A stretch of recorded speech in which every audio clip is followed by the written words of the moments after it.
Hello दोस्तों, स्वागत है आपका हॉन्टिंग वर्ल्ड चैनल के एक और एपिसोड में।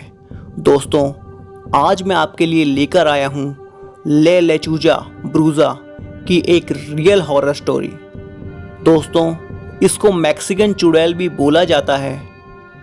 कहानी सुनाने से पहले मैं इस चुड़ैल के बारे में कुछ बातें आपको बताना चाहता हूँ। ला लेचूजा ब्रूजा, दोस्तों, ये स्पेनिश भाषा का वर्ड है जिसमें ला लेचूजा का मतलब उल्लू और ब्रूजा का मतलब चुड़ैल होता है। ला लेचूजा ब्रूजा का मतलब है उल्लू जैसी दिखने वाली चुड़ैल। मैक्सिको और उसके आसपास के इलाकों में ये चुड़ैल पाई जाती है, जो दिन में तो आम इंसान की तरह रहती है, लेकिन रात होते ही बड़े से उल्लू का रूप लेकर इंसान के शिकार करने के लिए निकल पड़ती है।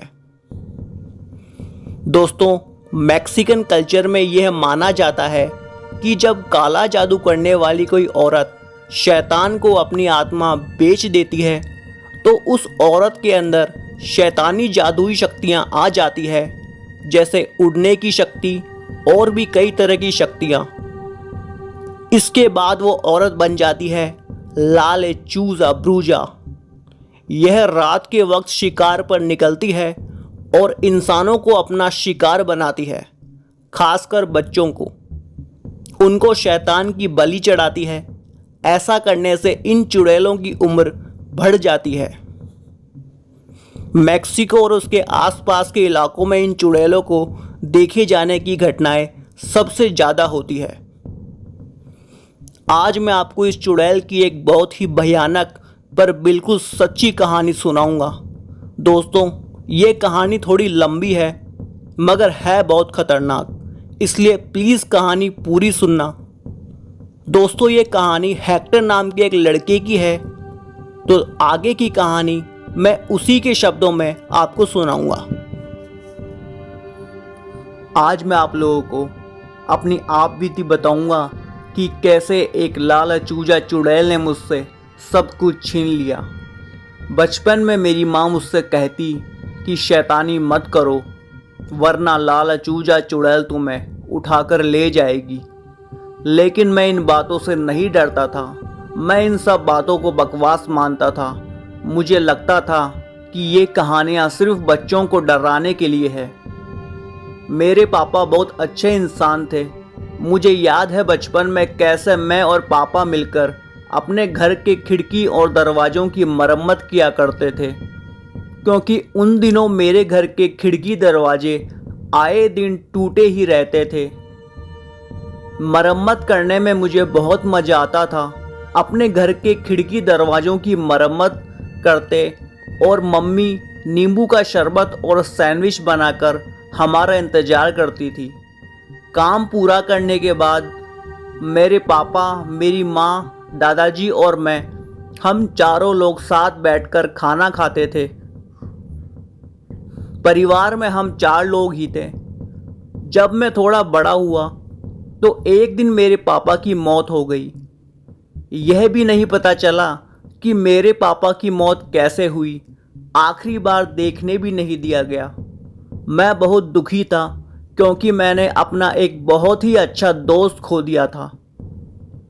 पापा के जाने के बाद के कुछ सालों बाद मेरी माँ ने मुझे मेरी आगे की पढ़ाई के लिए घर से दूर भेज दिया, क्योंकि जहाँ हम रहते थे वहाँ कोई भी यूनिवर्सिटी नहीं थी। पढ़ाई के लिए मुझे मेरे घर और मेरे परिवार को छोड़ना पड़ा। काफ़ी दूर रहने के बाद भी मेरी मॉम वीक में 2-3 बार मुझसे मिलने ज़रूर आती थी। हम बहुत बातें करते थे। वो हमेशा सुबह के समय मुझसे मिलने आती थी और हर बार वो दिन रहते ही वापस घर लौट जाती थी। एक दिन मैंने अपनी माँ से कहा कि आप कुछ दिन के लिए यहीं मेरे साथ रुक जाइए, या कम से कम खाने तक ही रुक जाइए। लेकिन माँ हमेशा यही कहती कि नहीं, मैं यहाँ नहीं रुक सकती, मुझे घर पहुँचना ही होगा और दादाजी की देखभाल भी तो करनी है। मेरी माँ दिन रहते ही घर के लिए लौट जाती थी। एक बार मेरी माँ मुझसे मिलने आई। हमने खूब बातें की और साथ में खाना खाया। बातों बातों में कब शाम हो गई हमें पता ही नहीं चला। शाम होते देख मेरी माँ बहुत परेशान हो गई। उन्होंने कहा मुझे जल्द से जल्द घर के लिए निकलना होगा। मैंने कहा अभी तो सिर्फ शाम हुई है, आप इतना परेशान क्यों हो रही हो। मेरी बात का कोई जवाब नहीं दिया माँ ने। मुझे बाय कहा और अपनी कार से घर के लिए रवाना हो गई। घर के लिए निकले अभी सिर्फ 1 घंटा ही हुआ था कि तभी मेरे मोबाइल फ़ोन पर कॉल आई। उधर से आवाज़ आई कि क्या आप हेक्टर बोल रहे हैं। मैंने कहा हाँ बोल रहा हूँ। मुझे बताया गया कि हाईवे पर एक औरत का एक्सीडेंट हो गया है। नंबर हमें उसी औरत के मोबाइल फ़ोन से मिले हैं, इसलिए जल्दी से यहाँ आना होगा। एक्सीडेंट वाली जगह की लोकेशन बताकर फ़ोन काट दिया। यह सब सुनकर मेरा दिमाग बिल्कुल सन्न रह गया। मैं सोच रहा था कि जिस औरत का एक्सीडेंट हुआ है क्या वो मेरी माँ है। मैंने सोचा नहीं, ऐसा नहीं हो सकता, भगवान मेरे साथ ऐसा नहीं कर सकते। किसी तरह मैंने खुद को संभाला और लोकेशन वाली जगह पर पहुंचा। वो मेरी माँ की कार थी। छत ऐसे फटी हुई थी जैसे किसी बहुत ही ताकतवर जानवर ने किसी बड़े से चाकू से कार की छत को फाड़ दिया हो। कुछ मीटर की दूरी पर मेरी माँ की लाश पड़ी थी जो बहुत बुरे तरीके से कटी फटी थी। मैं ये सोचकर रो रहा था कि मेरी माँ को कितनी तकलीफ हुई होगी। पुलिस ने मुझसे कहा कि ये किसी बड़े जंगली जानवर का काम है, उसने कार की छत फाड़कर तुम्हारी माँ को बाहर निकाला और उनकी जान ले ली। मुझे तो एक बार को यकीन ही नहीं हो रहा था कि जिस इंसान को मैं सबसे ज़्यादा प्यार करता था वह अब इस दुनिया में नहीं रहा। मैंने कसम खा ली थी कि जिस किसी भी जंगली जानवर ने मेरी माँ की जान ली है उसे मैं मार दूंगा। फिर मैंने अपनी पढ़ाई बंद करके कुछ शिकारी लोगों को अपने साथ लेकर उस जंगल में उस जंगली जानवर को ढूंढना शुरू कर दिया। काफ़ी कोशिश करने के बाद भी मुझे जंगल में कोई ऐसा जानवर नहीं मिला, इसलिए मजबूरन जानवर की खोज बंद करनी पड़ी। मैं बहुत दुखी मन से अपने दादाजी के पास चला गया। मैं अपने परिवार के आखिरी सदस्य को देखना चाहता था। दादाजी के पास पहुंचा तो वो अपनी कुर्सी पर बैठे हुए थे। दादाजी मुझे देखकर बहुत खुश हो जाते थे, लेकिन आज मुझे देखकर भी खुश नहीं थे। उदास मन से मैंने अपने दादाजी से कहा, दादाजी मैं हार गया। मैं उस जानवर को नहीं पकड़ पाया जिसने मेरी माँ की जान ली थी। मेरे दादाजी ने गहरी सांस लेते हुए मुझसे कहा कि हेक्टर, इसमें तुम्हारी कोई गलती नहीं है। वह हमेशा से हमारे परिवार की दुश्मन रही है। वह हमारे परिवार के हर सदस्य को मार डालना चाहती है। मेरे दादाजी चुप हो गए, फिर दोबारा बोलना शुरू किया। ये बहुत पहले तब शुरू हुआ था जब मैं जवान था। एक रात मैं और तुम्हारी दादी ने उसे एक पेड़ पर बैठे देखा था। तब से वह हमारे परिवार के हर सदस्य की जान की दुश्मन बन गई है। तुम्हें याद है तुम्हारे बचपन में तुम अपने पापा के साथ मिलकर अपने घर के खिड़की दरवाज़ों की मरम्मत किया करते थे। तुम्हारे घर के खिड़की दरवाजे को कौन रोज नुकसान पहुंचाता था? कौन था जो घर के अंदर आना चाहता था? उनकी यह बात सुनकर मैं बिल्कुल हैरान रह गया था।